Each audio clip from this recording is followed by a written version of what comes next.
కొంతమంది మెంటాలిటీ ఎలా ఉంటదంటే, మనం ఆపదలో ఉన్నప్పుడు ఎవరు హెల్ప్ చేయలేదు కదా! మనం చేయడం ఏంటి అని చెప్పేసి అసలు సొసైటీని పట్టించుకోకుండా వాళ్ళ లైఫ్ వాళ్ళు చూసుకుంటూ బ్రతికే వాళ్ళు చాలా మందున్నారు. అవును. అంటే ఇన్ని చూసిన తర్వాత కూడా మీరు వేరే వాళ్ళు ఆపదలో ఉన్నారు అంటే వెంటనే వెళ్లి ఆదుకోవడం అనేది అసల మీకెలా వచ్చింది? మా మా మమ్మీ ఎప్పుడు ఒకటే చెప్తారు.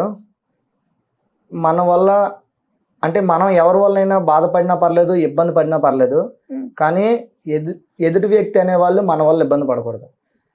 నేను చాలా వరకు చాలా చూసాను. లైక్ ఎన్నో ప్రాణాలు అంటే రోడ్ సైడ్ చాలా యాక్సిడెంట్లు జరుగుతున్నాయి. ఇవి జరుగుతున్నాయి. అంటే ఎవరు ఎప్పుడు ఎలా పోతాం అనేది తెలీదు. హ్మ్. ఉన్నన్ని రోజులు అందరికీ హెల్ప్ చేసుకుంటూ వెళ్ళాలి. మా మమ్మీ చెప్పే మాట ఇది. నలుగురికి సహాయం చెయ్యు నీకు వీలైనంత వరకు. హ్మ్. నలుగురితో హ్యాపీగా ఉండు. నీ వల్ల ఎవరు బాధపడకూడదు. అంతే. ఓకే.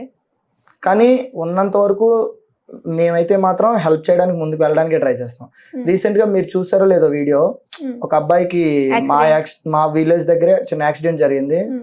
సో, అబ్బాయికైతే ఇప్పుడు ప్రెజెంట్ అమౌంట్ కలెక్ట్ చేస్తున్నాం.